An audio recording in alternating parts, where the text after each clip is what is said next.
नमस्कार, आप देख रहे हैं यूपी दर्पण न्यूज़ 24। यूपी दर्पण न्यूज़ 24 में आप सभी दर्शकों का स्वागत है। आज के मुख्य समाचार।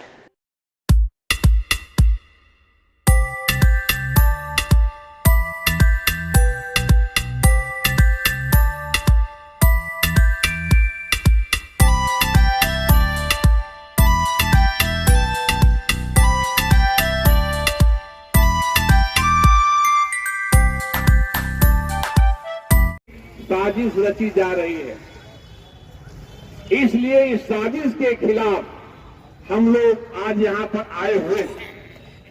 हम यहाँ पर आए हुए हैं ये बताने के लिए, जिला प्रशासन को ये बताने आए हुए हैं कि हमारी जमीन जीविका छीनने की अगर आप कोशिश करोगे तो हम हाथ पर हाथ धर के बैठेंगे नहीं, बल्कि अपनी जमीन जीविका के हिफाजत के लिए हम अपनी लड़ाई को किसी भी हद तक ले जाने के लिए संकल्पबद्ध हैं और हम लड़ेंगे। जमीन आपसे छीन करके, किसानों से छीन करके अडानी अंबानी को दी जाएगी, जिसे हम कतई भी बर्दाश्त करने को तैयार नहीं है। हमारे देश की मेहनत का सवाल इसको कतई बर्दाश्त नहीं करेगी।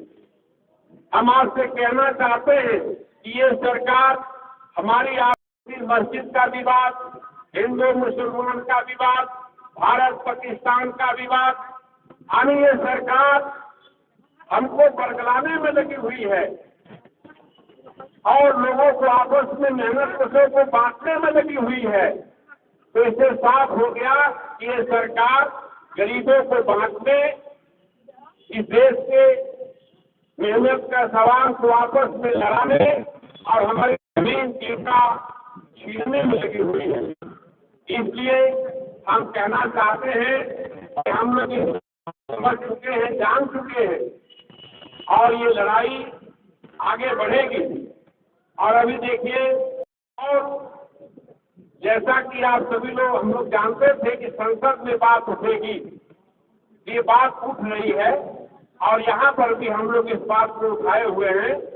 तो निश्चय ही ये जो सरकार है, ये सरकार गरीब विरोधी है, किसान विरोधी है, दलित विरोधी है, महिला।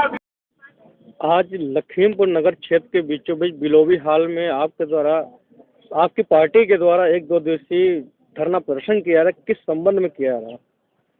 परिचय। मैं कृष्णा अधिकारी, कम्युनिस्ट पार्टी माले की केंद्रीय कमेटी मेंबर हूं और इस जिले की सचिव हूं। आज हमने किसान महासभा और भाकपा माले के नेतृत्व में ये 2 दिवसीय धरना प्रदर्शन का आयोजन किया है, क्योंकि अभी जो सरकार है, योगी सरकार है और मोदी सरकार है, ये हमारे क्षेत्र को जो 5 विधानसभा तहसील क्षेत्र है, धौरहरा, लखीमपुर, निघासन, गोला, ये जो विधानसभा पलिया, ये जो 5 विधानसभा क्षेत्र है, इस 5 विधानसभा क्षेत्र में 2010 की शासनादेश लागू करके डूब क्षेत्र घोषित कर दिया गया है और कहा जा रहा है कि ये तो फ्लड प्लेन जोन है और यहाँ के किसानों को हम जो है बाहर कर देंगे। हमने कहा किसानों को बाहर कर देंगे तो उनकी जमीन जीविका का क्या होगा? उन्होंने कहा नहीं, उसकी कोई जिम्मेदार नहीं है, हम तो जो है फ्लड प्लेन जोन की तहत ये जमीन आ गई। अब आप बताइए कि संक्रमणीय भूमिधर किसान जब 1974 में शारदा परियोजना के तहत बांध बनी थी, उससे पहले से, यानी कि जब से जमींदारी उन्मूलन कानून लागू हुआ, उस समय से ये लोग उस जमीन पर काबिज है, इन्हें पट्टा मिली, ये संक्रमणीय भूमिधर किसान बने। लाखों परिवार अब इनकी जमीन और जीविका को सरकार छीन लेना चाहती है और फ्लड प्लेन जोन घोषित करके इन्हें अपने जमीन से, गांव से, घरों से बाहर निकाल देना चाहती हैं। जो पूर्व डीएम थे महेंद्र बहादुर सिंह, उन्होंने जो है काफ़ी शासन से लिखा पढ़ी की, उन्होंने पत्र भेजा कि ये संक्रमणीय भूमिधरों को जो है मुआवजा नहीं दिया गया, इनको कैसे बाहर किया जा सकता है, इनके लिए जो है यहाँ पर इस तरह के कानून लागू नहीं होता है। उनकी बात को नहीं सुनी गई।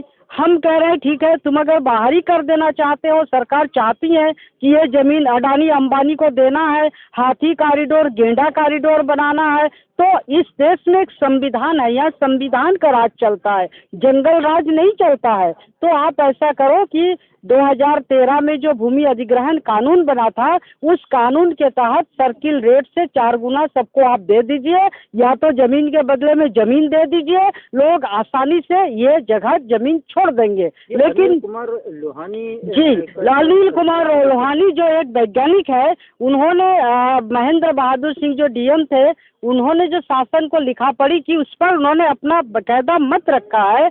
अनिल कुमार लोहानी जी ने कहा, वैज्ञानिक, इन्होंने बहुत अच्छा मत रखा। इन्होंने कहा कि नदियों के किनारे फ्लड प्लेन जोन नहीं, बल्कि नदियों को गहरा किया जाए, क्योंकि पिछले 50 वर्ष में नदियों में जो सील्ट गाद भर गया, नहरें पूरी तरह से भर गई, उसमें पानी समाने की जगह नहीं है। और एक नदी, शारदा नदी, आप देखेंगे तो ये 3 हिस्सों में बहती है, जिधर को उसको जगह मिला उधर को वो पानी का धार बनाते हुए बह निकली, और इससे खेती, आबादी, लोगों की फसलें सारे कुछ नष्ट होती जा रही हैं। तो उन्होंने कहा कि नदियों के किनारे बांध बननी चाहिए, नदियों के किनारे, और नदियों को गहरा किया जाना चाहिए, सिल्ट गाद साफ किया जाना चाहिए, और बांध ठोकर बना के जहाँ उसके मोड़ है वहाँ पर एक कहा जाता है तिगोड़ी, पता नहीं उसका और कुछ नाम होगा, इसको बना करके नदियों को भी बचाया जाए।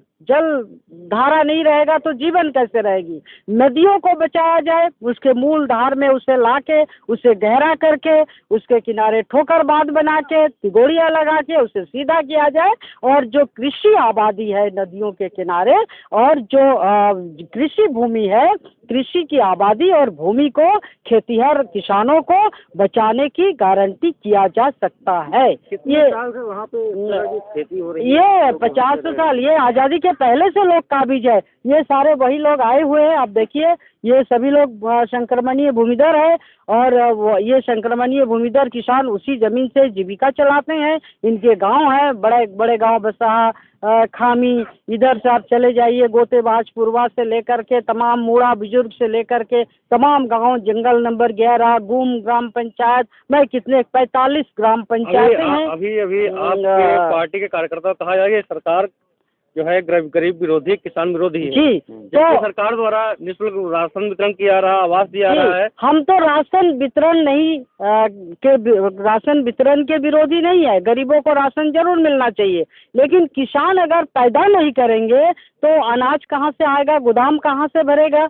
आप कृषि से अगर किसानों को बेदखल कर दोगे तब तो मजदूर भी भूखों मरेंगे, आप अनाज नहीं दे पाएंगे उनको, और किसानों को भी भूखों मारेंगे क्योंकि वो पैदा नहीं करेंगे, वो भी खेत मजदूर हो जाएंगे, वो भी जहाँ तहाँ धक्का खाते घूमेंगे। तो आप दोनों को मारना चाहते हैं। और ये कृषि अगर कोई आपके जो है क्या हाथी कॉरिडोर, गेंडा कॉरिडोर बनता है, ये अगर अडानी अंबानी के लिए भूमि बैंक बनाया जाता है, इसको अगर जलगाह बना दिया जाता है, तो ये कृषि कहाँ से पैदा, धान गेहूँ पैदा होगा, गन्ना कहाँ से पैदा होगा? ये चीनी मिलें जो इस जिले में 4 चीनी मिलें इससे प्रभावित हो रही हैं, वहाँ गन्ना कैसे पैदा होगा? लोग चीनी मिलें कैसे चलेंगी? अब तो हम देख रहे हैं कि संपूर्ण नगर चीनी मिल बंद हो रही है, ठीक है, बलिया पर भी गाज गिरने वाला है।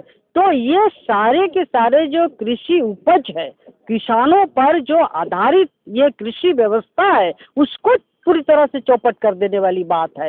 इसलिए 10 किलो अनाज के विरोधी में कहा बात, मैंने कहा किसान पैदा करे, मजदूर खाए, और भी सरकार बढ़ाए, 14 किलो दे, जो 10 किलो में क्या होता है? 4 दिन वो भूखो रहेंगे क्या?